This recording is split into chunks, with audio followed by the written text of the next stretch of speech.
Boa noite, pessoal. Boa noite. Boa noite, sejam todos bem-vindos e bem-vindas. Vou aqui dar uns minutinhos, uns segundos, né? Que é mais rápido no Instagram, para vocês acessarem. Sejam todos bem-vindos. Quem acessar para assistir agora, quem assistir na sequência. Eu quero fazer aqui algumas considerações sobre o gabarito, né? Comentado que nós tivemos aí publicado ontem, inclusive durante a transmissão em que eu fazia comentários da prova, né? E especificamente eu vou falar com vocês aqui sobre a questão 4A, né, acerca da prova. Considero, ontem inclusive durante a transmissão que saiu o gabarito, né, eu disse a vocês que estava muito estranha a resposta da 4A. Enfim, vou falar um pouquinho com vocês sobre isso. Acho que houve um erro bastante significativo da banca, não na elaboração da questão, mas na resposta que eles sugeriram. Então, vou falar aqui um pouquinho dessa impressão. Tá? Vou falar também das próximas etapas. Então, vou fazer um panorama geral sobre a prova, somente considerando aqui as dúvidas que eu respondi, as inúmeras dúvidas entre ontem e hoje. Eu vou falar especificamente com mais detalhes. Eu fiz uma pesquisa aqui sobre a 4A, que eu acho que é bastante relevante para todos, né? E ao final, próximas etapas, situação aí de quem tem certeza que não deu, ou para quem conseguiu, o que faz agora, quais são os próximos passos, seja considerando o edital do 43, seja considerando eventualmente a necessidade de uma repescagem. Então vou falar de modo geral várias situações possíveis aí. Vou dar boa noite aqui para todos os colegas, amigos aqui da mentoria, Pedro, Rafael, todos que estão aqui, tá passando rápido as mensagens, e todos vocês que eventualmente tenham aqui acessado essa live ou que venham assistir depois, tá? Depois, ao final, eu vou abrir aqui para as perguntas, né? Porque durante a minha fala aqui eu não vou conseguir dar a atenção que vocês merecem. Mas ao final eu abro para as perguntas e aí vocês fiquem à vontade para fazer qualquer questionamento, seja quanto à preparação, seja quanto ao conteúdo em si. Bom, pessoal, o primeiro ponto que eu quero falar então, uma abordagem bastante ampla aqui sobre alguns elementos da peça. Muitos perguntaram aqui sobre a situação, se pontuaria ou não pontuaria, né, se tivesse colocado ali a uma das varas da comarca ou vara cível da comarca. Vamos lembrar, né, algo que tenho sempre destacado com vocês a respeito do endereçamento. Inclusive, essa explicação ela vai repercutir lá na questão 4A, que eu disse a vocês que ela é bastante problemática. Quando a gente fala sobre o endereçamento, né, significa a competência que está sendo ali expressa. O endereçamento é mais um indicativo, né, da demonstração que eu conheço regras de competência. As regras de competência, elas vão ser distribuídas de duas maneiras aqui. Você tem as regras de competência que a própria Constituição estabelece. Então, quem é competente no caso da Justiça Federal, Justiça do Trabalho, justiças especializadas de modo geral, a competência residual que fica a cargo da Justiça Estadual, enfim. E aí nós temos o probleminha lá do artigo 109 que fala da questão previdenciária, né? Eu vou falar mais ao final. Enfim, de qualquer maneira, quando a gente está diante de questões envolvendo o direito previdenciário, né, de questões envolvendo essa especificidade, é a regra, como eu disse, lá da questão do 4A que eu vou abordar. Na questão envolvendo o mandado de segurança, a regra de competência impunha aqui ao juízo estadual primeira instância. Alguns questionaram se havia possibilidade de ser considerada a indicação de um endereçamento para o presidente do TJ. Meus amigos, não. Né? Porque quando a gente fala de endereçar para o Tribunal de Justiça, especificamente para o presidente, eu estou aqui considerando que existe, né, na situação algum foro específico, né, algum foro de prerrogativa, ou enfim, eu posso pensar até de uma maneira mais ampla, dizer que existia situação em que a competência originária se daria no próprio tribunal. Não era caso disso. Não tinha nenhuma autoridade que trouxesse para o presidente do TJ essa atribuição de compartilhar dentro da sua estrutura, né, aquele mandado de segurança. Então, não dá para sustentar TJ São Paulo, perdão, TJ estadual. O que nós temos aqui? Ou você vai pontuar por ter indicado, né, a competência de uma das varas cíveis da comarca, ou uma das varas da Fazenda Pública. E aqui um ponto importante que vai repercutir lá na questão 4A, como eu disse a vocês. A vara da Fazenda Pública, se tem ou não tem, né, isso depende da organização judiciária. Organização judiciária que é uma atribuição / competência do TJ e do próprio Estado. No âmbito dessas chamadas varas especializadas, a União não coloca o dedo. A competência, meus amigos, para tratar da repartição dessa competência chamada competência temática, né, ela vai envolver esse aspecto territorial, o aspecto material, ela fica a cargo dessa repartição, repito, da organização judiciária. Quem faz a organização judiciária é o próprio Estado. Inclusive, a lei de organização judiciária ela é privativa do próprio Tribunal de Justiça. É o que está no artigo 125, parágrafo 1º, tá? Enfim, então o que nós temos aqui? O enunciado ele não dava elementos, não te dava informações para que você pudesse afirmar que existia naquela comarca, existia naquele tribunal, que é o tribunal do aliás, deixa eu ver se tem aqui o Estado, enfim, mas o tribunal mencionado aqui na peça, não temos informação da existência de uma lei de organização que trouxesse a criação das varas da Fazenda Pública. Ou seja, se você for trabalhar o MS pensando numa regra geral, a vara especializada competente para tratar, quando você tem ali um ente público, né, no caso o município ou um secretário municipal, é a vara da Fazenda Pública. Mas nem toda comarca, nem toda localidade possuirá uma vara especializada. Veja que tem um raciocínio bastante parecido que vai acontecer quando se trata de violência doméstica. De quem é a competência, para definir as medidas protetivas de urgência, por exemplo? É da vara especializada em violência doméstica. Mas e se na comarca não tiver? Vara criminal comum. Então, a mesma regra a gente pensa aqui, em âmbito do direito público, da administração, né, do mandado de segurança. De quem que é a competência? A competência, né, envolvendo aqui o tema, portanto, envolve vara da Fazenda Pública. Só que vara da Fazenda Pública depende dessa regra interna do tribunal, né, ou competência legislativa do Estado para criar essas varas.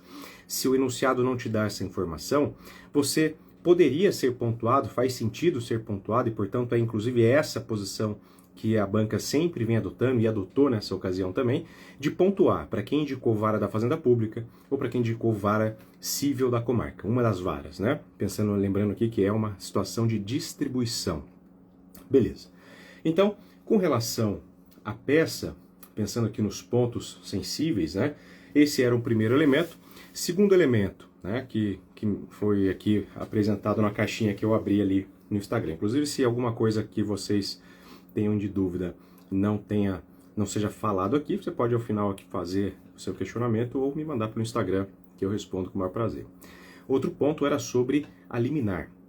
A liminar, no caso aqui, envolvia a circunstância de que o salário, de que a multa aplicada lá era ao João, né? Acho que era o João o nome do sujeito, ela correspondia a 20% do que ele recebia por mês. Então a urgência envolvendo o próprio caráter alimentar, que ele ficaria ali em condição, inclusive o enunciado fala isso, né? Que ele não teria condição de prover a própria subsistência. Então é algo que é urgente pela própria natureza do direito que está sendo ali tratado, tá? O que mais que nós tínhamos aqui? Esses eram os pontos principais. Então, lembrei, pedido de liminar, né?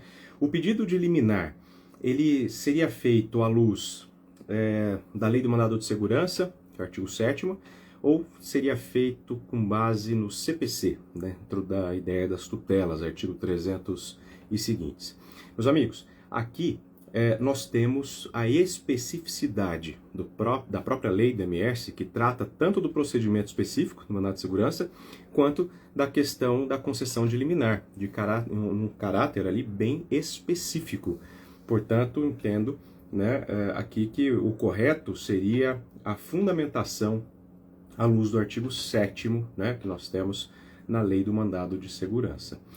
Professor, você acha que é possível conceder aqui pontuação para quem colocou à luz das tutelas do CPC, olha, é preciso até analisar como que já aconteceu em outras ocasiões. Não faz muito sentido a partir do momento em que nós temos que o CPC, dentro de um procedimento específico, um procedimento especial, como é o caso do MS, ele se aplica quando a própria lei não tratar sobre o assunto, né? Então se aplica subsidiariamente. Então não faria muito sentido fundamentar à luz do CPC, tá? Boa noite pessoal que está chegando aqui. Beleza, pessoal? Questão de número 1. Né? A questão de número 1 trouxe aqui fala sobre, eu até explorei bastante ontem com vocês na transmissão, porque ela fala de 2 tipos de verbas que os vereadores poderiam receber. 2 tipos de verbas. Numa primeira leitura, dá a impressão que é uma coisa só, mas são 2 verbas. A primeira seria a própria remuneração, subsídio dos vereadores. Lembrando que a regra que a questão 1 fala, estabelece que, de fato, os vereadores podem tratar sobre isso, sobre o aumento do seu salário, né, seria essa expressão mais popular, só que esse aumento só se aplica à legislatura seguinte, ou seja, só a próxima vereança receberia isso, a menos que eles sejam reeleitos ali, só a legislatura seguinte. Esse era um primeiro ponto. Segundo ponto, é que existe uma vedação expressa na Constituição. E aí essa vedação que estava num espaço um pouco mais distante, que era o artigo 39, né? Especificamente o parágrafo 4º, que o dispositivo, o enunciado, ele foi bastante confuso quando você lê no primeiro momento, mas depois, ao ler as perguntas, dá para entender que foi bem definido ali. Se era possível que existisse uma verba, como a chamada verba de representação, a ser paga aos vereadores além da remuneração que eles já recebem. Em casos concretos, essa verba extra, né, chamada também de penduricalho, ela é colocada muitas vezes como de natureza indenizatória, para tentar fazer crer que seria possível trazer esse, entre aspas, aditivo, né, esse adicional, com outra natureza, à remuneração dos vereadores. O que você tinha que responder aqui é que há uma vedação expressa, além de ser uma vedação expressa, né, a jurisprudência confirma essa interpretação de que não pode ter qualquer tipo de adicional, é só a verba de subsídio, é só a remuneração de fato dos vereadores, tá? Pessoal, eu vou só terminar de comentar as questões, mas só de antemão, né? Não vejo que exista qualquer tipo, não consigo enxergar qualquer tipo de vício a ponto de anular questão. Mas vejo que há grave erro de interpretação da própria banca que elaborou a questão na resposta que foi sugerida. Então, o que trago para vocês aqui é um alerta a respeito de possível alargamento, né, aumento aí das possibilidades a serem consideradas na resposta. Mas principalmente a questão 4A, que eu vou fundamentar com bastante calma, né, aqui com vocês, inclusive vou disponibilizar esses argumentos de forma escrita depois, para vocês pelo meu Instagram, que eu entendo que é um grave erro de interpretação a respeito da questão que foi feita, mas especificamente na resposta que foi dada. O fundamento, concordo com o mesmo, mas a indicação e a construção sobre a figura do Congresso Nacional, entendo bastante equivocada. Vamos lá. Próxima situação aqui, então, questão de número 2. A questão de número 2, pessoal, é bastante tranquila do ponto dos direitos que estão aqui sendo tratados, mas tem ali um ponto que chamou minha atenção das dúvidas que surgiram quanto à letra B, daqueles que entenderam que seria caso de adia, né? Inclusive, com todo o respeito, né, eu vi muitos de vocês encaminham para mim os fundamentos que são apresentados por alguns cursos, e eu discordo dos fundamentos que li, tentando fazer crer que a resposta B da questão 2 também seria passível de se admitir a ADI. Não vejo como se manter, como se sustentar essa linha de raciocínio, mas, com todo respeito, como eu disse, o direito tem dessa beleza da divergência, né? Vamos por partes. Primeiro ponto, tá? Questão 2, letra A. A questão 2, ela falava então sobre uma lei que, diante do objetivo, né, de diante da situação de elevados níveis de criminalidade, enfim, trouxe ali um procedimento acerca da prisão em flagrante, né, a ser adotado pela Polícia Civil. Então, primeiro ponto, né, perguntava se o artigo 3º da lei observava os direitos e as garantias fundamentais. Esse ponto está bastante tranquilo. Foi indicado pela banca o inciso 66 do artigo 5º. No nosso bate-papo ontem, eu até apresentei mais incisos que, de uma maneira direta ou indireta, também seriam alcançados aqui. A banca indicou apenas um inciso. Ele, de fato, ele é o mais objetivo quanto ao conteúdo do enunciado. Ou seja, se nós pegarmos a transcrição do que o enunciado traz, como sendo o artigo 3º, dispõe sobre os procedimentos a serem adotados pela Polícia Civil na hipótese de prisão em flagrante, e o conteúdo do que trazia, que era o quê? Que todas as pessoas presas em flagrante delito devem ser encaminhadas e mantidas na prisão independentemente de a lei prever a possibilidade de liberdade provisória. Então o inciso 66, ele é o mais redondinho quanto ao dispositivo, porque nós temos esse inciso falando exatamente o contrário, que ninguém será mantido preso salvo em flagrante delito, e quando tiver a situação aqui da lei admitir a liberdade provisória, não há que se manter essa pessoa, enfim, presa, né? Enfim, acho que a questão letra A é bastante tranquila. Meu querido amigo, padrinho e irmão Daniel Lamonier, seja muito bem-vindo, inclusive com quem troquei muita ideia aqui a respeito, sempre fazemos isso, né? A respeito do gabarito, das questões, do que é ou não interessante de ser abordado. E, aliás, fazendo um parêntese, né, Daniel, com quem eu tive a honra de trabalhar durante aí alguns bons anos, desde o primeiro ano do meu curso até março do ano passado, sempre tivemos aí a postura de nunca iludir nossos alunos com falsa expectativa, sempre trazendo com bastante clareza e muita lealdade com vocês o conteúdo do que nós verdadeiramente acreditamos ser passível de recurso, não ser passível de recurso, ser correto, não ser correto, né? Então, muito obrigado, Dani, pela parceria, pela amizade de sempre. Daniel Lamonier, dos melhores professores de constitucional que nós temos e com quem, eu repito, tive a honra de trabalhar e continuo, né? Porque a gente sempre troca aí figurinhas sobre tudo que aparece aí no exame de ordem, principalmente. Bom, pessoal, vejam a letra B. E aí, atenção para você que colocou a DI, né? E atenção para você que, com todo respeito, repito, respeito acadêmico, eu discordo veementemente da construção que está sendo colocada aí nas redes sociais a respeito disso. Com o uso, olha a letra B, com o uso da arguição de descumprimento de preceito fundamental, pode ser arguída perante o Supremo Tribunal Federal a inconstitucionalidade do artigo 3º da Lei Estadual X. Meus amigos, eu vi construção, como eu disse, na minha visão, insustentável, de várias maneiras. Uma delas dizia o seguinte, que a ADPF é a arguição de descumprimento de preceito fundamental. Uma vez que estamos diante de preceitos fundamentais violados, que a ação correta seria a ADPF. Essa é a visão mais restritiva e mais estranha que eu já vi. Por quê? Porque o nome arguição de descumprimento de preceito fundamental jamais, mas jamais pode ser compreendida como uma ação que caiba tão somente daquilo que a Constituição indique como preceito fundamental. Até porque é uma expressão absolutamente subjetiva, aberta. Você não tem ali o que são preceitos fundamentais na Constituição numa situação exaustiva, né? Então, eu vou aqui fazer uma explicação parecida com o que eu disse ontem, né, e que eu fiz também nas revisões de véspera com nossos alunos da mentoria. Quando a gente fala arguição de descumprimento de preceito fundamental, se a gente fosse trazer para o bom e claro português, seria uma ação de que eu posso fazer uso para combater tudo aquilo que viole a Constituição. Preceito fundamental é igual à Constituição.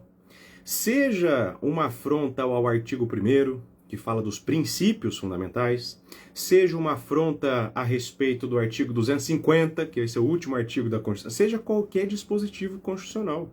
Então, se eu estou violando a Constituição, se a Constituição está sendo desrespeitada, seja no aspecto material, seja no aspecto formal, ali está a situação de preceito fundamental da República Federativa do Brasil sendo violado. Só que alguns preceitos fundamentais, eles possuem um procedimento específico para serem atacados. Por exemplo, se eu quero tirar, se eu quero atacar, se eu tenho como objeto uma lei estadual, uma lei federal, ou ainda uma lei distrital dentro da competência estadual do Distrito Federal, e eu quero demonstrar que ela conflita com a Constituição Federal, o que eu faço? Eu posso usar uma DPF? Meus amigos, se nós não tivéssemos uma lei que fale sobre a ADI, se não tivesse nenhuma outra ação do controle concentrado, só tivesse a DPF caberia. Só que diante da existência de uma ação que é específica, eu vou usar aquilo que é específico, senão não precisaria ter ela.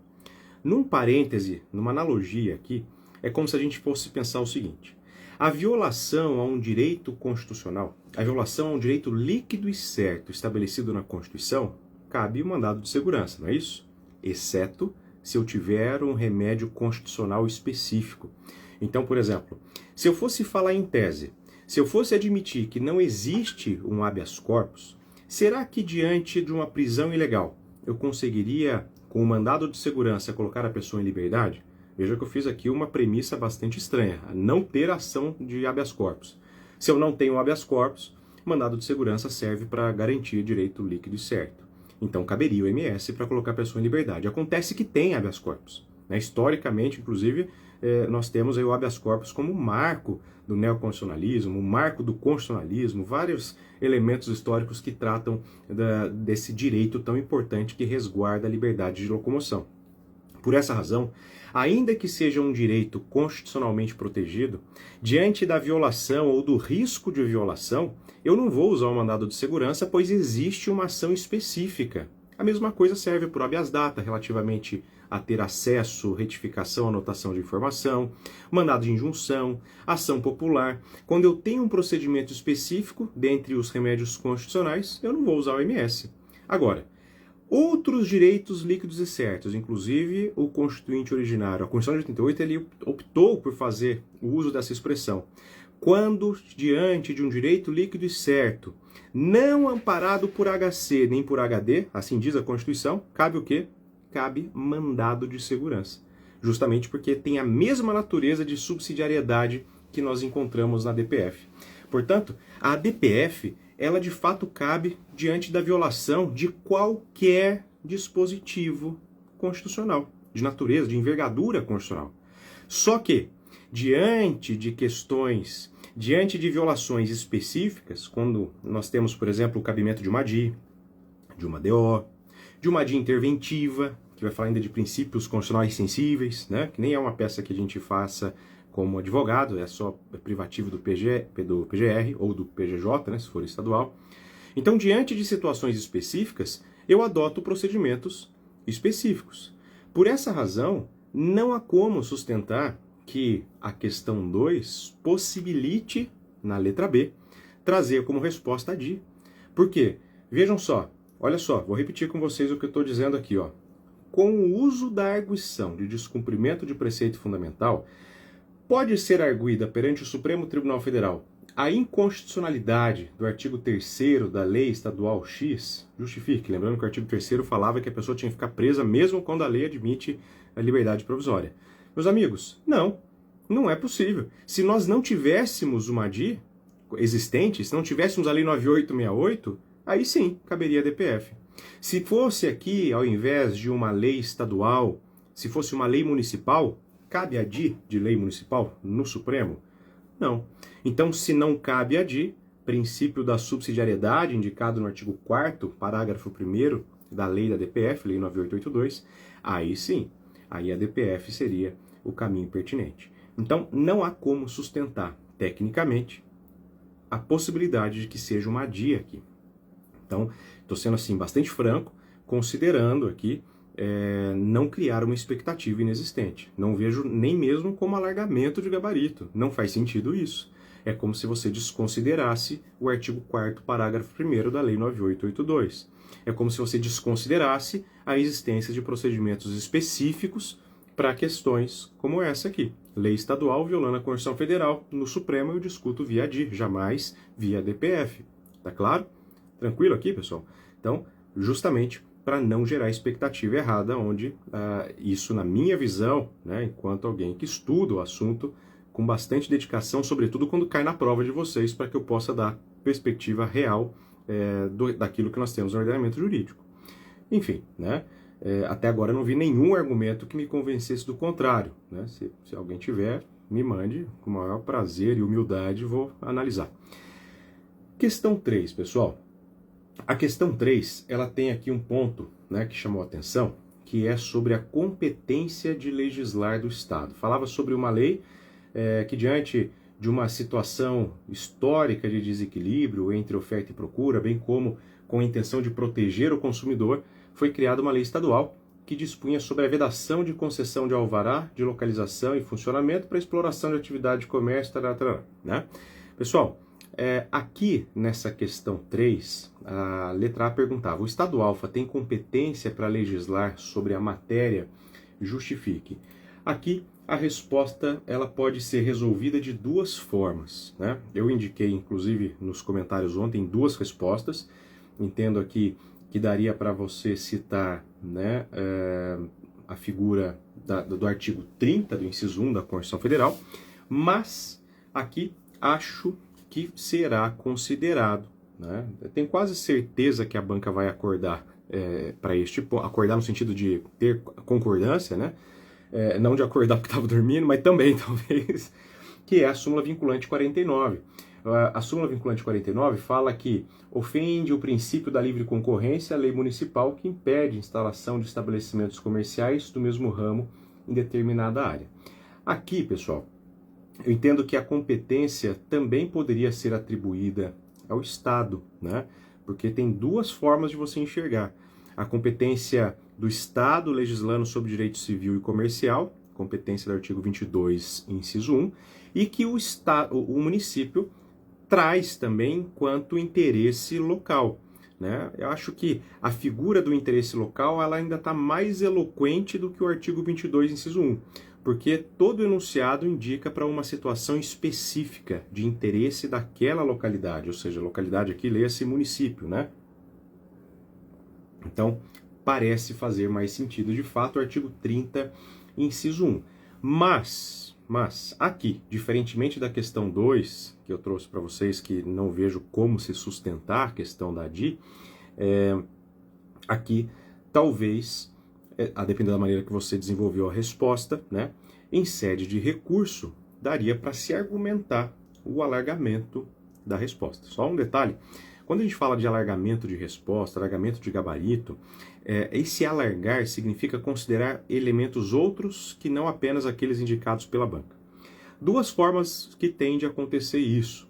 Ou a própria banca, ao publicar agora o padrão de resposta, que é aquele quadrado, né, que parece uma tabela com a pontuação, ali que vai sair no dia que sai o resultado, daqui a pouco eu vou falar das datas, mas é quando sai o resultado aqui preliminar de segunda fase, né, a data especificamente aqui, ó, é dia 8 de julho. Então, no dia 8 de julho, quando sai o resultado preliminar, sai o padrão de respostas definitivo. Nessa ocasião, vocês podem aqui adotar, pode ser que vocês encontrem esse alargar de resposta. Então, você vai ter aquela tabela e você vai ver que quem colocou tal coisa, ou tal coisa, ou tal coisa, também vai pontuar. Então, essa é a primeira situação quando a gente fala de alargamento de gabarito. A segunda situação será, a partir do dia 8 de julho, quando é publicado o padrão de resposta, passa a correr na verdade o prazo corre no dia seguinte, né? Do dia 9 de julho ao dia 11 de julho, então de 9 a 11 de julho, nós temos o prazo para interposição de recurso acerca do resultado preliminar.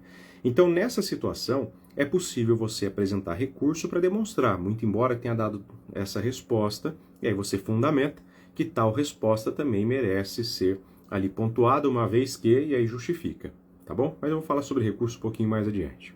Fechou? Bom, letra B da questão 3. Fala assim, ó.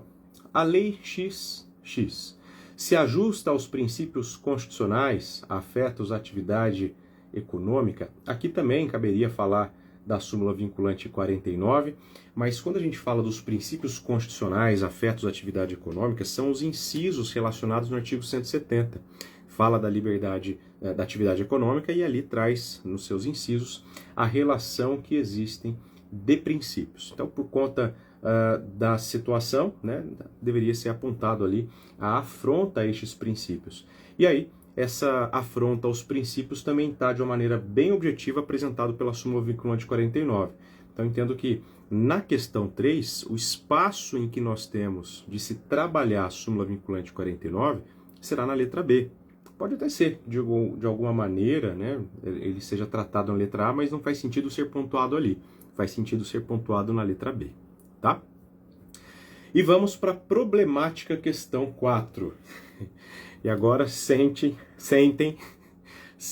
porque eu vou falar com bastante cuidado e sugiro aqui, se for o caso, se você respondeu a letra A dizendo que não, dizendo que sim, que é possível que os juízes de direito das varas da Fazenda Pública recebam a competência mencionada no enunciado, se essa foi sua resposta, preste atenção nos argumentos. Repito, eu vou compartilhar esses argumentos depois numa postagem no Instagram, mas preste atenção, porque eu quero construir o raciocínio com vocês, eu não vou só dar a resposta não, porque tem que fazer sentido, tá bom? Então vamos lá, vejam lá.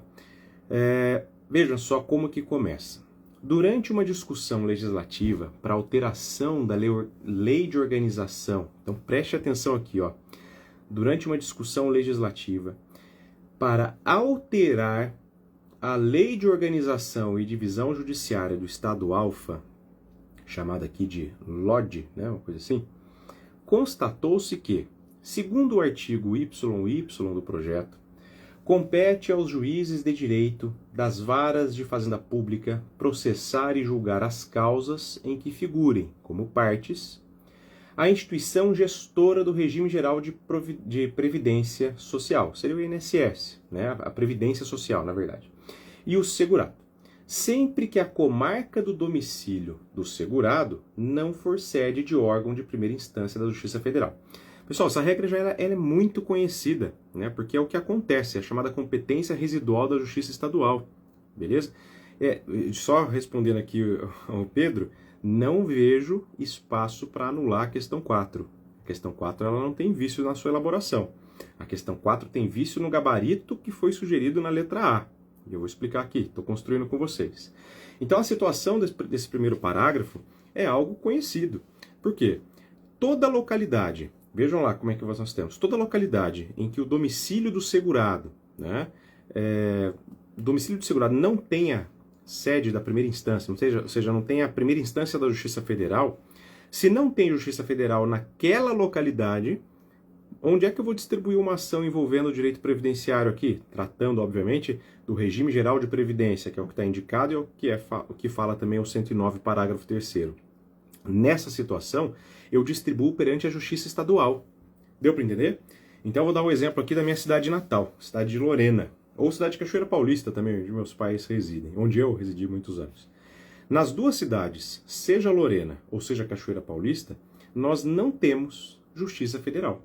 Não temos. Nós temos uma seção judiciária, seção judiciária significa a divisão que nós temos aí, primeira instância, né? Nós temos uma seção judiciária no município próximo, que é Guaratinguetá. Mas se o meu domicílio enquanto segurado, que é Lorena ou Cachoeira, nos dois exemplos, se lá não tem Justiça Federal, onde é que eu vou distribuir a ação?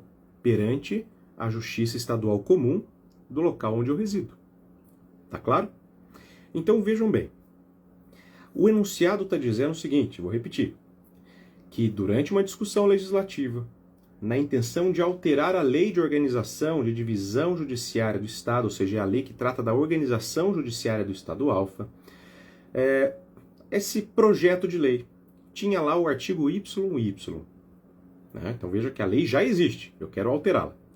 E esse artigo YY vai dizer que, para tratar dessas causas que eu acabei de mencionar, envolvendo o regime geral de previdência, não vai ser o juiz da vara civil, será o juiz da vara da Fazenda Pública. Tá? Isso é o que o projeto de lei trouxe. Beleza. Segundo parágrafo do enunciado diz assim, ó, Além disso, uma proposta de emenda à Constituição do Estado dispunha em seu artigo ZZ que o recurso cabível contra as decisões proferidas por esses juízes da Fazenda Pública, no exercício dessa competência, será apreciado pelo Tribunal de Justiça do Estado. Então são dois problemas que nós temos aqui, tá? Dois problemas. O primeiro problema é que a letra A pergunta, ó, os juízes de direito das varas de fazenda pública podem receber a competência referida do artigo YY do projeto de lei? Vamos traduzir? A pergunta da letra A é, os juízes de direito da vara da fazenda pública, de acordo com esse artigo YY do projeto de lei, eles podem receber essa competência para tratar sobre questões envolvendo o regime geral de previdência e o segurado? Pessoal, os argumentos que eu vi a respeito aqui, inclusive argumentos que reforçam a resposta proposta pela banca como correta, que a banca falou que assim, ó, não, a delegação de competência deve ser feita por meio de lei federal. A delegação de competência deve ser feita por meio de lei federal, nos termos do artigo 109, parágrafo 3º da Constituição, cabendo ao Congresso dispor sobre a matéria, conforme prevê o artigo 48, inciso 9. Aqui tem um erro muito grave de interpretação. Eu vou começar falando pelo Congresso. Se vocês observarem o artigo 48, inciso 9, eu não vou conseguir ler agora aqui as mensagens, pessoal, mas na sequência eu abro para pergunta e eu vejo com cuidado e com atenção, tá bom? Ó, artigo 48 da Constituição, ele vai dizer o seguinte, então eu vou começar falando essa parte final da pergunta e volto para o começo. Das atribuições do Congresso, artigo 48, cabe ao Congresso Nacional, com a sanção do Presidente da República, não exigida esta para o especificado nos artigos 49, 51 e 52, dispor sobre todas as matérias de competência da União, especialmente sobre. Então, o que o artigo 48 está fazendo? Algo que eu falei, inclusive, na revisão. Quando o artigo 22 da Constituição fala que a competência privativa da União legislar sobre, ela não está dizendo que a competência da União é a competência que vai para o Congresso, ou que vai para a Câmara, ou que vai para o Senado, ou que o presidente pode fazer através de medida provisória. Ele falou que é da União. E aí é necessário ler os artigos sequentes da Constituição para saber quem é essa União que está sendo mencionada ali. E aí, interpretando, a gente está vendo aqui que o artigo 48 está dizendo que as competências do 22 da Constituição, elas são exercidas pelo Congresso Nacional. Ou seja, a competência privativa da União, indicada no artigo 22 ao longo dos seus incisos, são competências essas a serem exercidas por quem? Pelo Congresso Nacional. Fechou? E aí, vejam o inciso que é mencionado pela banca. A banca menciona o artigo 48, inciso 9.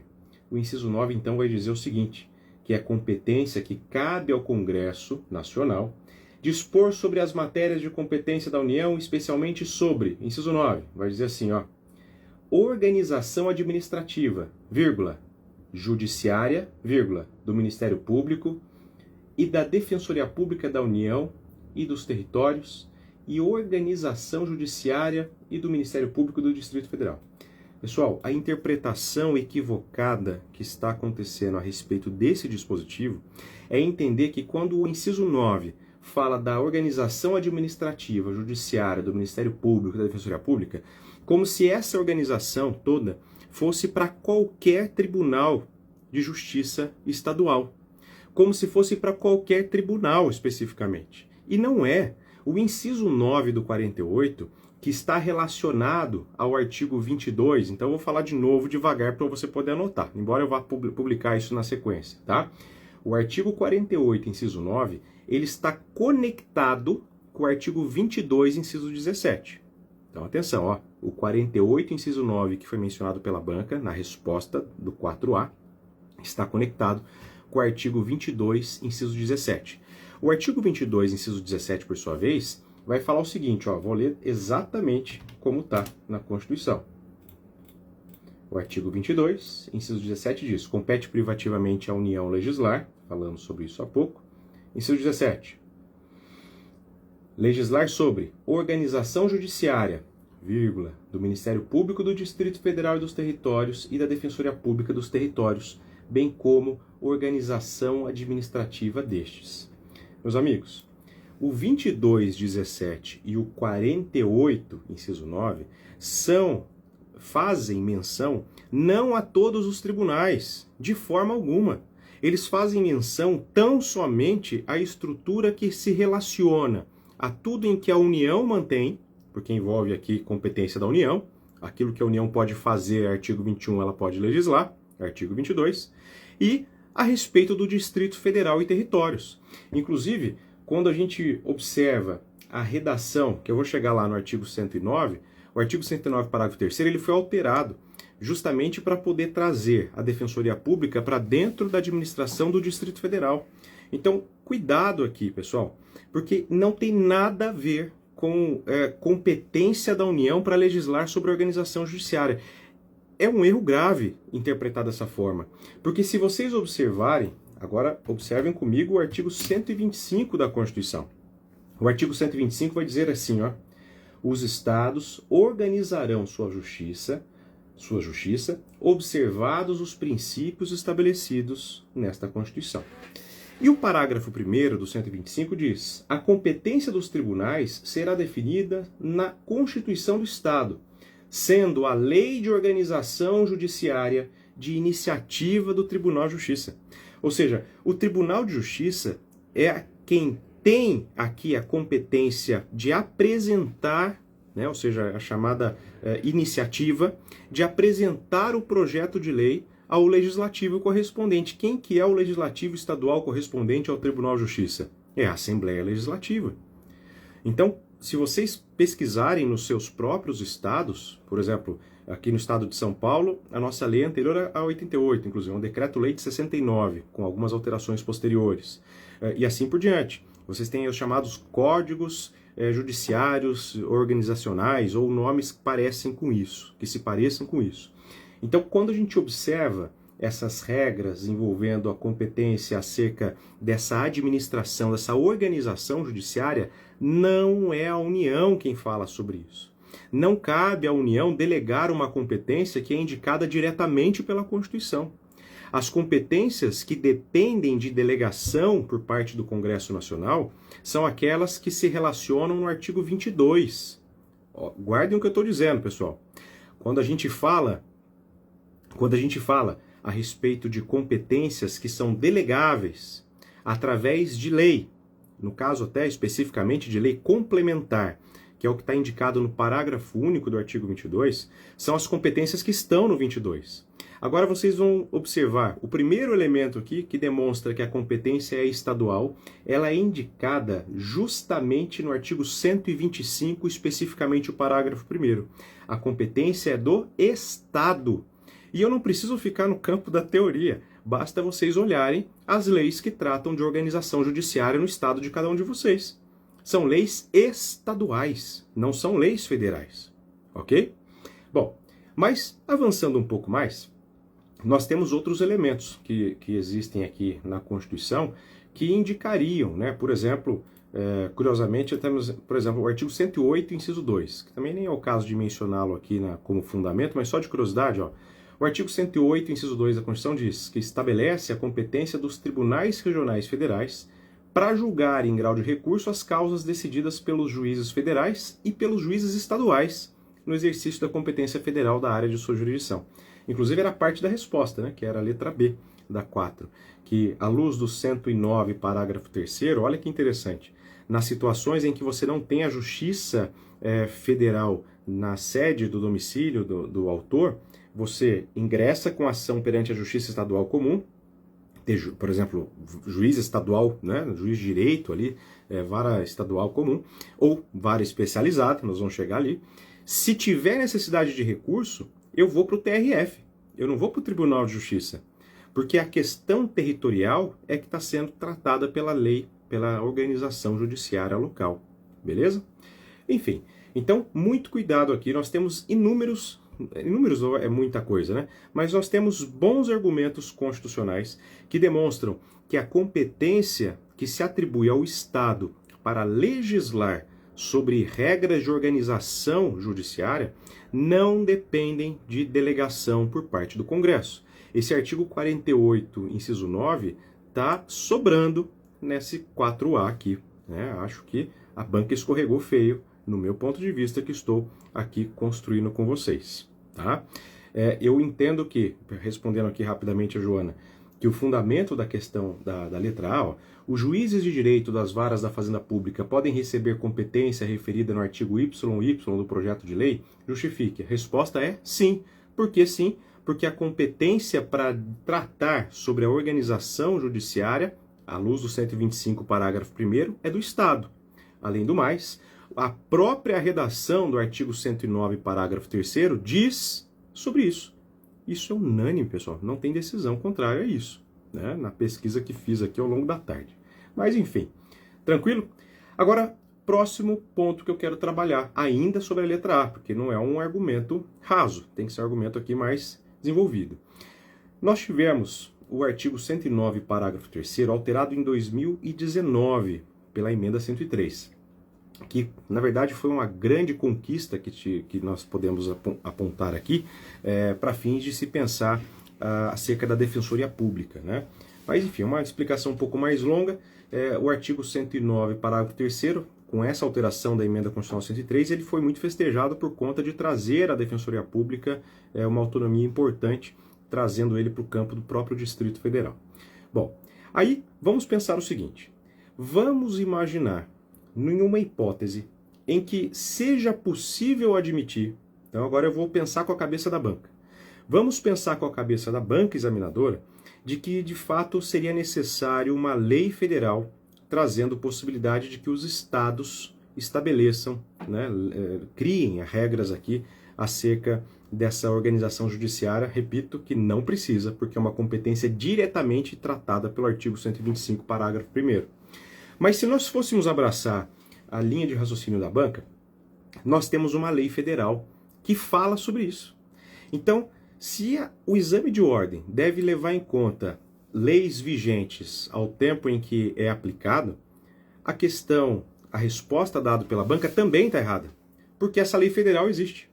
A lei ela é anterior à Constituição de 88, né, aqui é a Lei 5.010 de 66, salvo engano, deixa eu achar aqui o dispositivo, Lei 5.010 de 66, e essa lei ela foi alterada pela Lei 13.876 de 2019. Repito, esses dispositivos, essas menções, eu vou postar para vocês na sequência, então não se preocupem em anotar nesse momento, até porque o prazo recursal vai ser lá dia 9 a 11 de julho. E o que diz essa lei, pessoal? Essa lei ela fala justamente que nas localidades, né, em que não tiver Justiça Federal, dentro de uma distância de 70 quilômetros, ela fala sobre isso, inclusive, é possível que seja exercida a chamada jurisdição delegada da Justiça Federal, né, uma expressão jurisprudencial doutrinária. O que é isso? A Justiça Estadual fazendo as vezes da competência da Justiça Federal. Tá? Então, só reforçou, porque se vocês forem olhar a redação do artigo 109, parágrafo 3º, né, que é o nosso objeto de análise aqui, ó, artigo 109, aos juízes federais compete processar e julgar. Aí o parágrafo 3º vai dizer, lei poderá autorizar, ninguém está falando aqui de delegação para o Estado, lei poderá autorizar que as causas de competência da Justiça Federal em que forem parte instituição de previdência social e segurado, possam ser processadas e julgadas na Justiça Estadual quando a comarca do domicílio do segurado não for sede de vara federal. Repito, para fins da competência que é atribuída diretamente pela Constituição 125, parágrafo 1º, basta o Estado legislar, dentro do limite da organização judiciária. Ele não pode falar sobre processo, né? Ele pode falar sobre organização judiciária. E aí eu vou falar a questão da vara especializada já já. Então, já seria o suficiente. Mas, se você considerar que é necessário uma lei federal autorizando, veja que o parágrafo 3º do 109 não fala que a lei tem que ser complementar, como fala o parágrafo único do 22. A delegação das competências do artigo 22, essas dependem de lei complementar federal, delegando aos estados situações específicas e ali existe essa regra. Aqui não fala em lei complementar, só fala lei poderá autorizar. Portanto, se for abraçar, repito, essa linha, que eu não concordo, da banca, nós teríamos que ter uma lei ordinária federal falando sobre o assunto. E essa lei existe, pessoal. Acabei de falar. é a Lei 5.010 de 66, alterada pela Lei 13.876 de 2019. Essa lei ela trata sobre a competência de primeiro grau da Justiça Federal. Ou seja, e essa lei, especificamente, né, que eu estou mencionando, ela já vai falar que compete aos estados tratar sobre o assunto em termos de organização, que compete ao estado atuar quando você não tem justiça federal no domicílio do autor, né, ou dentro de 70 quilômetros de proximidade. Ou seja, a lei existe. Se a lei está em vigor, é uma lei que foi recepcionada, sobretudo nesse dispositivo, a gente pode afirmar, então não há o que se falar em delegação por parte do Congresso se a lei já existe. Tá claro?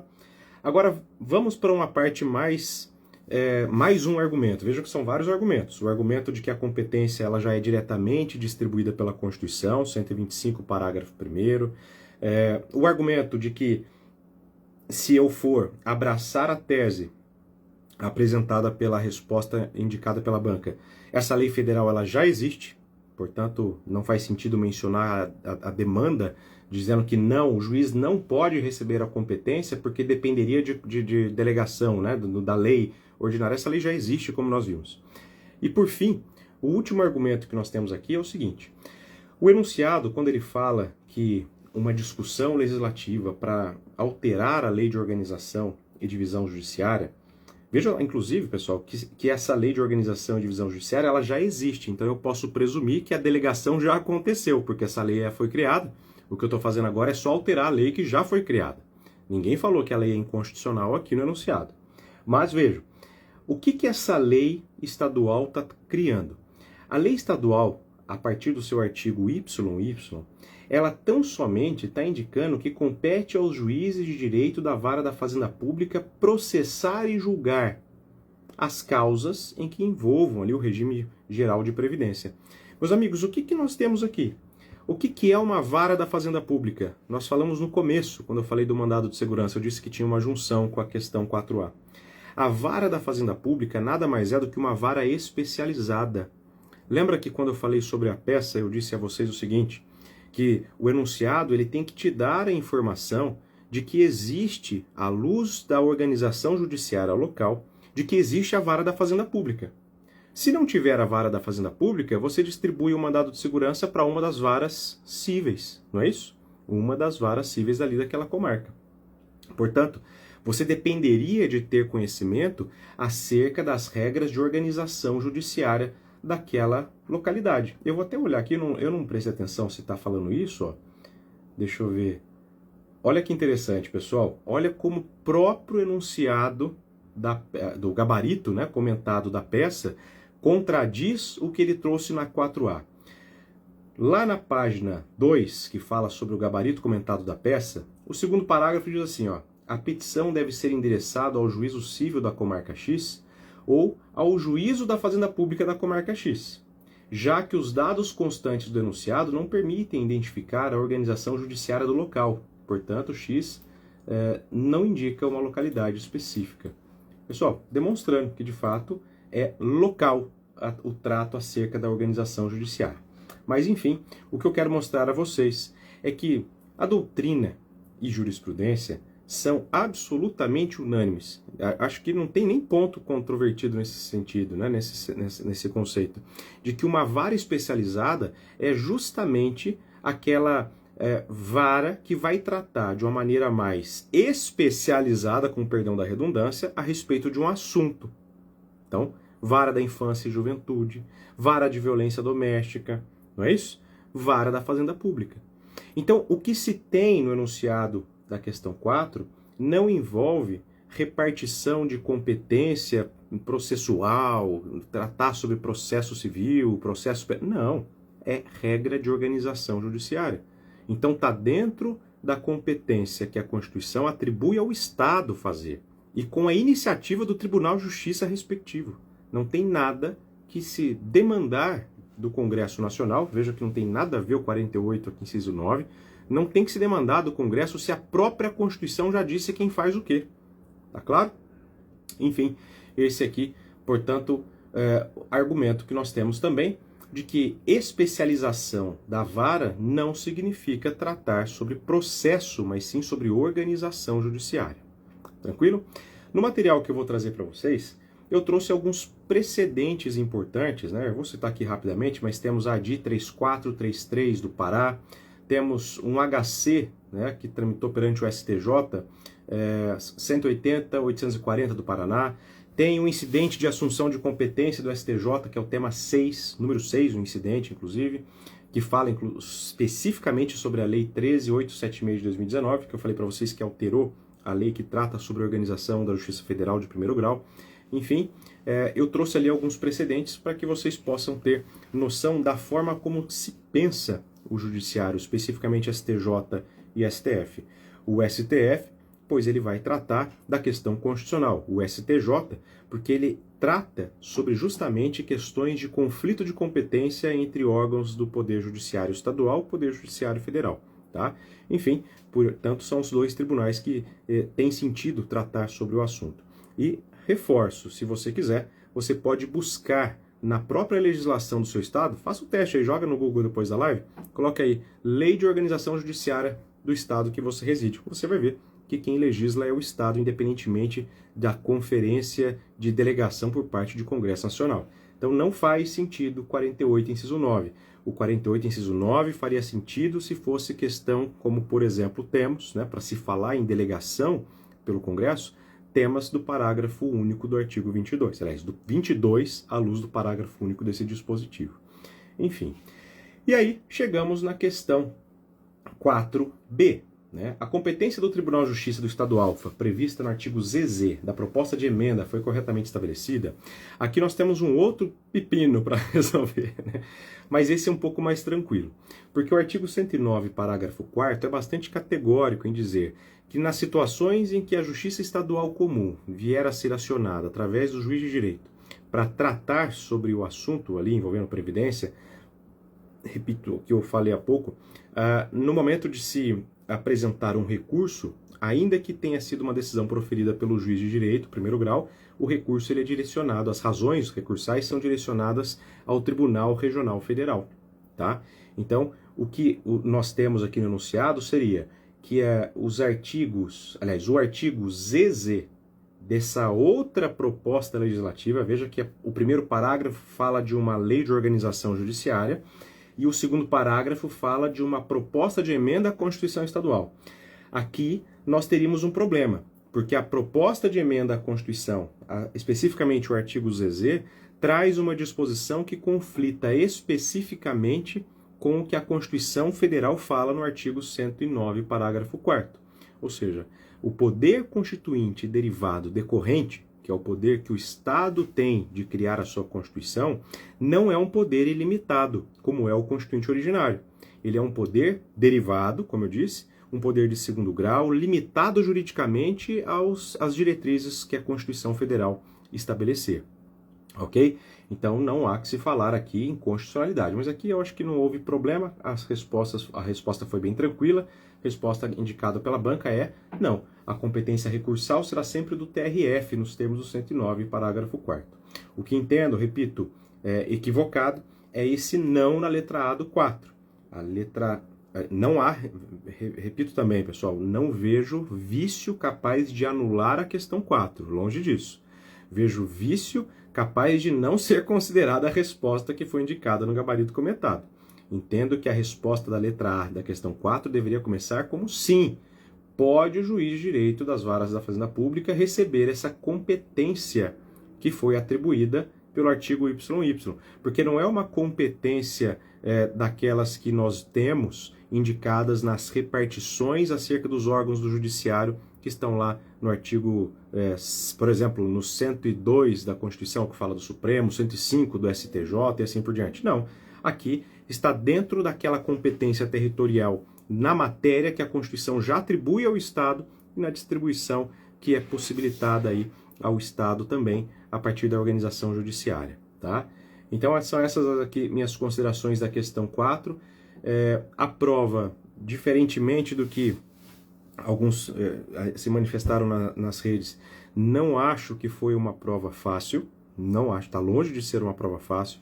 constitucional é uma área em que nós temos uma abordagem bastante pragmática. Não se tem grandes inovações. Vez ou outra, uma questão que destoa um pouco da perspectiva que temos costumeira, né, de ser abordada. Como já tivemos falando sobre populações indígenas, sobre situação de exploração de minérios de ferro em terras indígenas, como já tivemos tratativas a respeito de itens ali acerca da administração pública que não era muito comum de ser cobrado. Dessa vez, nós tivemos aqui uma abordagem um pouco peculiar, eu diria aqui, tanto na questão 1, né, que falava da possibilidade lá do ajuste de remuneração dos vereadores, que foi uma questão que em tempos passados já foi cobrada, mas fazia tempo que não aparecia nada a respeito, e agora essa questão aqui da competência. Acho que talvez a banca tenha tentado complicar no enunciado, não complicou como achava que poderia complicar, e na hora de fundamentar a resposta acabou tratando aqui sobre de uma forma que não era a mais adequada, com todo respeito à banca. Então, agora, próximos pontos que eu quero. Deixa eu ver aqui, Joab. Então, para quem colocou sim na 4A, vale a pena o recurso? Entendo que sim, Joab. Eu espero muito que a banca possa, de alguma forma, rever, né? Até por conta da questão da prova de trabalho, é possível que a banca tenha um olhar mais atento aí a todas as áreas, para poder até mesmo reavaliar se os gabaritos publicados tenham pertinência de ser mantidos, né? Então, deixa eu explicar para vocês aqui como que vai funcionar. Nós temos aqui, até já falando das próximas etapas, nós temos que a correção, ela começa agora, né? E no dia 8 de julho, então aproximadamente daqui a 15, 16, 20 e poucos dias, né? Dia 8 de julho nós temos a divulgação do padrão de resposta definitivo. O que vocês tiveram ontem foi o gabarito comentado publicado, que é uma projeção do que a banca espera que tivesse sido apresentado por vocês nas respostas. Dia 8 de julho sai o padrão de resposta definitivo, repito, é aquela tabelinha com a gradação de pontos. A banca, ela pode, de ofício, rever o gabarito comentado, tá? E aí, nesse intervalo, pode ser que ela resolva divulgar. Só olha, na questão 4A, ou por exemplo, a questão de trabalho, né? A peça de trabalho, uma peça nunca vista antes na história do país, né? Vista, mas não recorrente, com todos os problemas que vocês estão acompanhando aí, eu acredito, é possível que ele admita, então, antes de sair o resultado preliminar, que saia um comunicado dizendo que a banca se manifesta no sentido de admitir mais uma resposta. Se for levar ao pé da letra a regra de provimento e regra contida no edital, se ela entender pelo vício da peça, poderia até, eu não vi com profundidade ali a questão do direito de trabalho, mas quando você tem pontos a serem, pontos não, quando você tem a questão a ser anulada ou a peça a ser anulada, a regra é zerar, anular e dar o ponto para todos, como se fosse na primeira fase, né? Então vamos imaginar que a banca resolva anular a peça, 5 pontos para todo mundo. Então acho difícil que isso venha a acontecer, é mais provável que eles façam aí um exercício, um esforço hermenêutico para conseguir aceitar uma outra peça junto com a exceção de pré-executividade, por exemplo. Aqui em constitucional, eu entendo que o correto deveria não ser o alargamento do gabarito na 4A, mas ser a revisão do 4A. Não cabe, repito, a linha de raciocínio que foi apresentado aqui, tá? Enfim, então esse ponto bastante sensível para a gente pensar. E meus amigos, só a título de segurança, né? Além de ser um assunto sensível, né? Pude aqui vou nomear, né, tanto o professor Daniel, que passou por aqui, professor Flávio Martins, grande amigo de longa data, professor aí de referência na doutrina do direito constitucional, pudemos trocar figurinhas aí ao longo da tarde para ver se pensávamos igual, foi na mesma linha. Tanto o professor Flávio, professor Daniel, entendemos na mesma linha, né? Não sei se... O Daniel fez a live hoje à tarde, né? Falei há pouco, ele entrou aqui agora há pouco, falou também sobre a possibilidade nessa linha.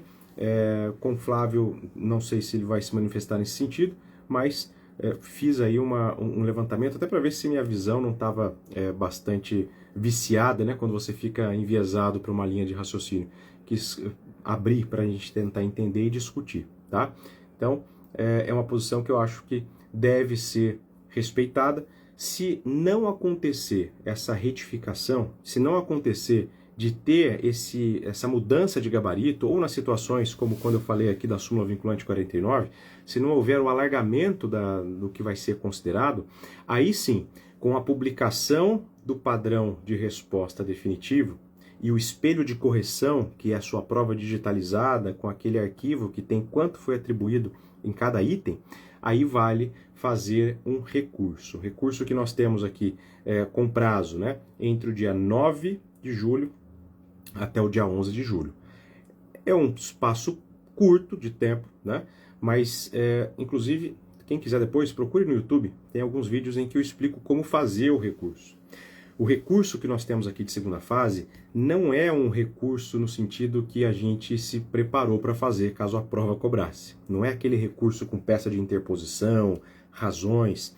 Ele é um recurso extremamente objetivo, em que você vai dizer, caro examinador, caro corretor, a resposta apresentada pelo padrão de resposta, ou pelo gabarito, enfim, foi tal, conforme se observa na linha tal do caderno de questões 1, 2, 3 ou da peça, o examinando faz jus à pontuação máxima, uma vez que, e aí coloca lá qual foi a resposta dada.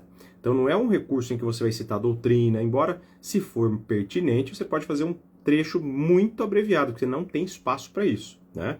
Então, muito objetivo que você vai trazer aqui. São vários boxes, né? Se alimenta dos textos ali. Tem um box só para falar da peça, um só para questão 1, questão 2, questão 3, questão 4. Então, é assim que se faz o recurso. Na ocasião, né? Lá no dia 8 de julho, quando sair a publicação do padrão definitivo, e a gente observar o que foi feito ou não pela banca, se houve alguma alteração, aliás, se tiver alguma alteração nesse meio tempo de alargamento ou de alteração de gabarito, eu volto a compartilhar com vocês. Enfim, lá eu vou fazer também live, ou até mesmo um vídeo no YouTube, como já fiz, tem até da edição do 42, explicando como fazer o recurso. Depois, a situação de ouvidoria, se cabe, se não cabe, se vale a pena, se não vale. Então, tenham bastante calma e cuidado, né? Não se deixem aí levar por falsas promessas que vez ou outra vocês, até pelo algoritmo no Instagram, estarão sujeitos, de falar, nossa, tem que entrar com MS contra essa... Pessoal, não. Né? Aliás, eu sou muito crítico a esse tipo de marketing da advocacia, inclusive, que nem devia existir nesse sentido, né? Porque é vedado, de vender falsa ilusão. Então, tenham bastante calma. O procedimento agora é aguardar a publicação do resultado preliminar, aliás, do resultado preliminar e do gabarito definitivo, que acontece no mesmo momento. Aguardar também, com certa esperança, se haverá um gabarito aí alterado ou alargado nesse meio tempo, ou até mesmo no dia da divulgação, para ver se faremos ou não recurso, algo que será definido a partir do dia 8. Prazo recursal, repito, do dia 9 ao dia 11. Tá claro? Então, muito cuidado. Que mais? Professor, fui muito mal e não tenho dúvidas que reprovei. O que eu faço? Depende. Se você fez a prova agora, tem essa consciência, mas está na primeira prova, como assim, professor? Você foi aprovado na primeira fase do 43. Ou seja, você está pela primeira vez aqui no jogo. Então você tem direito ainda de fazer o chamado reaproveitamento, vulgarmente chamado de repescagem, né?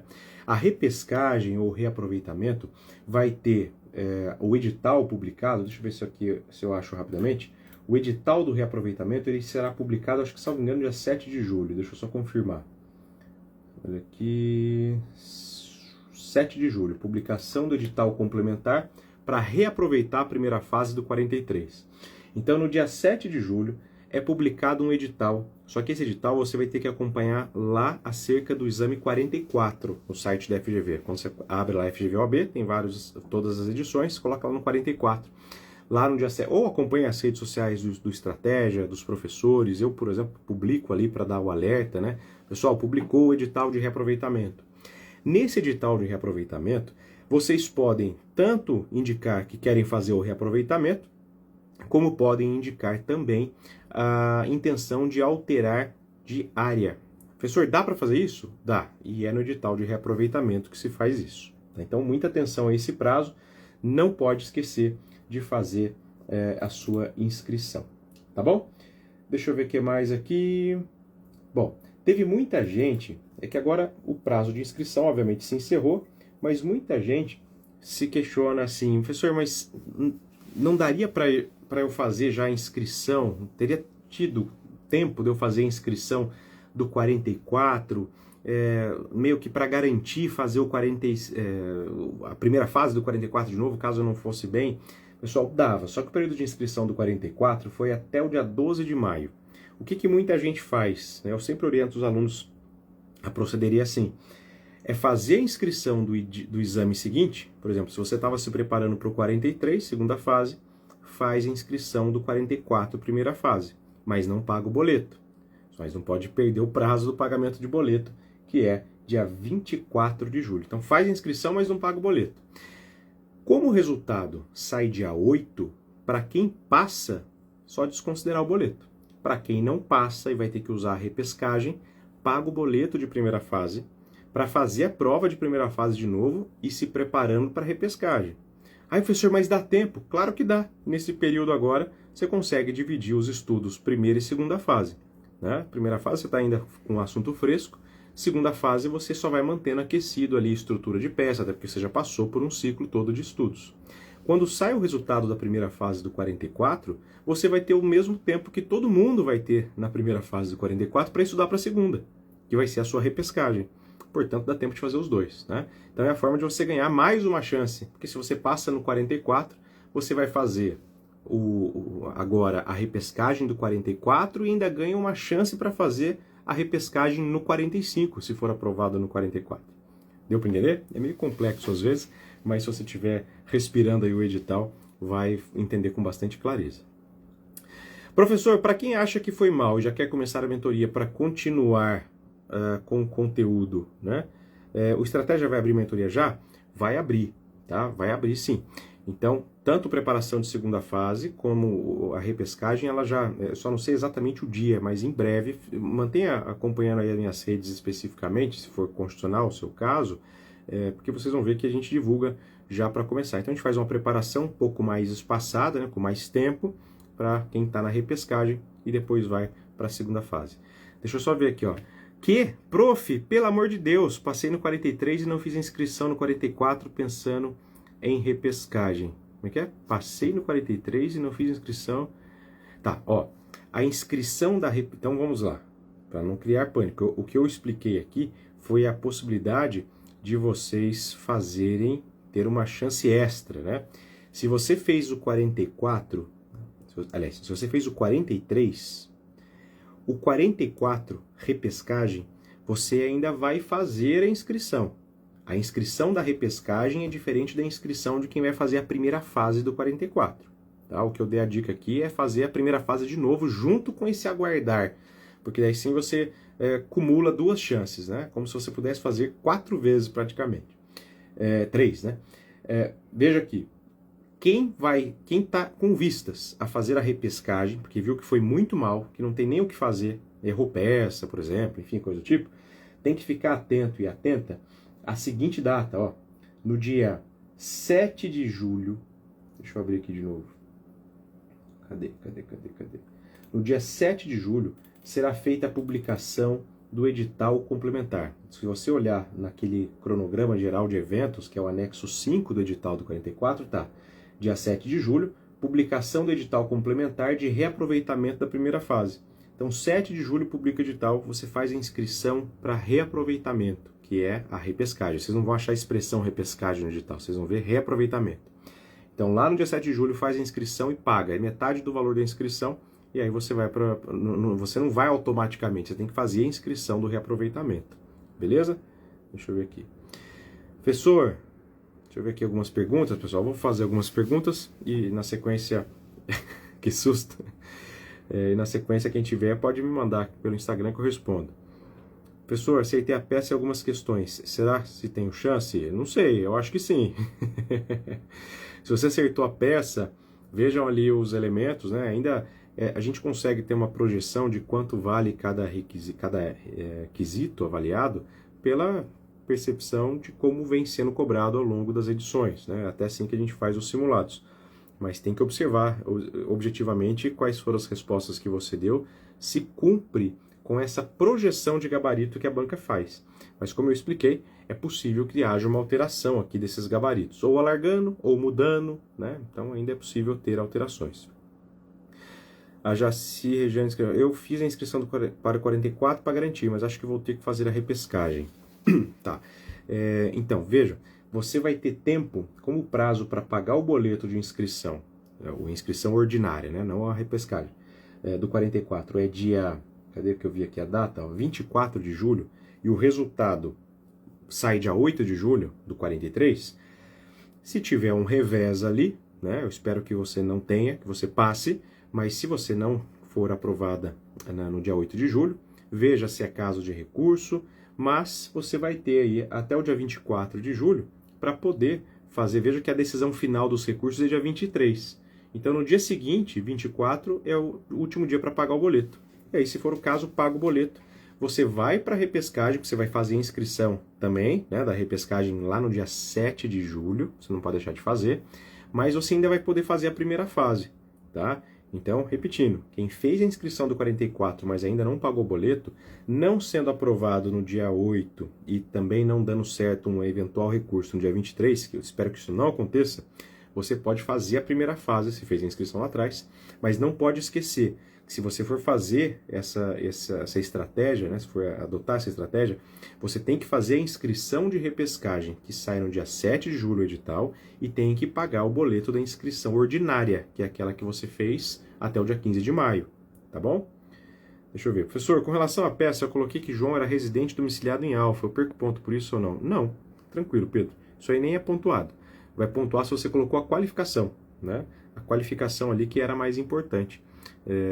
Ou indicação do legitimado. Em constitucional não vai ter a pontuação específica para você qualificar os itens do 319, por exemplo. Eu acho que tirei 3,5 na peça e 2 nas questões. Na 1A não estou considerando pontuar porque eu coloquei não desde que observadas. Será que pontuo? Não sei. Tem que ver exatamente como que você escreveu. O 29.6 não é o dispositivo mais apropriado ali, viu? Deixa eu ver seu nome, desculpa. Moniz. Deixa eu ver aqui, ó. A questão 1, o adequado... o 29.6. Então, você colocou certinho, Então, não entendi a sua pergunta. Aparentemente, você respondeu correto. Eu achei que era 9, não, mas é 29, inciso 6. Deixa eu ver. Enfim, eu vou deixar a live salva assim, vou tentar baixar, inclusive, jogo no YouTube também, para facilitar para vocês. Pessoal, é isso. Eu vou agora preparar esse texto especificamente sobre a questão 4A, eu vou divulgar no meu Instagram aqui, no meu feed. Então, oportunamente, quando for o caso, se for o caso, se a gente não tiver nenhuma alteração, vai servir aí para que vocês utilizem como fundamento de recurso, caso tenham respondido que sim, né? Na 4A, sim, é possível que os juízes da vara da Fazenda Pública julguem aquelas ações lá mencionadas, tá bom? Deixa eu ver. Professor, acertei a peça, mas só coloquei artigo 5º, inciso 20 na peça. Foi o único elemento que você colocou? Deixa eu ver aqui. Nós temos 3 fundamentos de mérito na peça, salvo engano, né? Nós temos aqui competência privativa da União, 22, inciso 1, violação à liberdade de associação, que você colocou, artigo 5º, inciso 20, e tem também a vedação de utilização, vinculação de multa ao salário mínimo, artigo 7º, inciso 4º, né? Cada fundamento desse tem uma pontuação expressiva. A indicação do dispositivo costuma valer 0,1, sempre tem colocado 0,1. A explicação que vai variar, a banca pode colocar 0,2, 0,3, 0,4, depende do tamanho que ela distribuir para os demais pontos, tá? Então tem que fazer aí essa consideração, mas não tem jeito, pessoal. Eu sei que é difícil, mas a segunda fase não tem outro caminho a não ser aguardar a publicação do padrão de resposta e o espelho de correção para vocês poderem fazer a conferência. Eles falam sobre competência da Câmara como justificativa. Obrigada, prof. A competência, pessoal, a competência lá da questão 1, artigo 29, inciso 6, né, é a chamada competência interna corporis. Não é uma competência legislativa como as outras temáticas que são apreciadas pela Casa Legislativa, em que você tem a atuação do chefe do Poder Executivo atuando na fase de sanção ou veto. Nem todo processo legislativo admite sanção ou veto. Vou dar um exemplo que não tem nada a ver com o assunto, mas proposta de emenda à Constituição. Não tem sanção ou veto do Presidente da República. O Presidente da República só tem uma participação possível numa PEC, que é propondo, né? Ele é um dos legitimados indicados pelo artigo 60. Fora isso, não tem o que fazer, né? Ele só vai assistir de camarote o que tiver acontecendo. Beleza? É isso, pessoal. Agradeço aí a atenção de todos, a confiança de sempre, sobretudo vocês da mentoria, que nós pudemos aí, de uma maneira muito próxima, manter esse contato ao longo da preparação. Todos da mentoria, né, como já disse em outras ocasiões e divulguei nas ocasiões de mentoria, meu acompanhamento com vocês ele é muito maior sempre do que é apresentado na proposta, né, de contratação da mentoria. Eu acompanho vocês até o resultado definitivo, até dia 23 de julho e até, aliás, até além disso, né? Se for o caso de uma reclamação a ser apresentada à ouvidoria, eu sempre auxilio. Não faço o trabalho de recurso, eu não vendo esse tipo de serviço de consultoria por uma série de razões, mas enfim, eu não faço esse tipo de serviço, mas eu faço um outro, que é gratuito, que é orientá-los como fazer o recurso. O pessoal da mentoria, né, obviamente pela proximidade aí, eu consigo ainda dar palpites, ajudar ali a construir a tese, ajudar nesse sentido. Mas eu não faço esse tipo de contratação. Vocês vão ver eu muito fortemente falando sobre isso, né? Não vendo esse tipo de serviço, não pratico esse tipo de atividade, mas oriento como vocês podem redigir, tá? Quem tiver curiosidade, joga lá no YouTube, fazer recurso, segunda fase, meu nome, que vocês vão encontrar algumas orientações sobre isso. Deixa eu ver aqui. Professor, na legitimidade passiva eu coloquei o secretário, o prefeito e o município. Regiane, aqui seria o caso de colocar o secretário fazendo menção ao município, né? Mas o fato de ter colocado o prefeito não vai te descontar ponto. Ainda bem que você pôs o secretário, porque é ele quem é a autoridade coatora no caso, tá?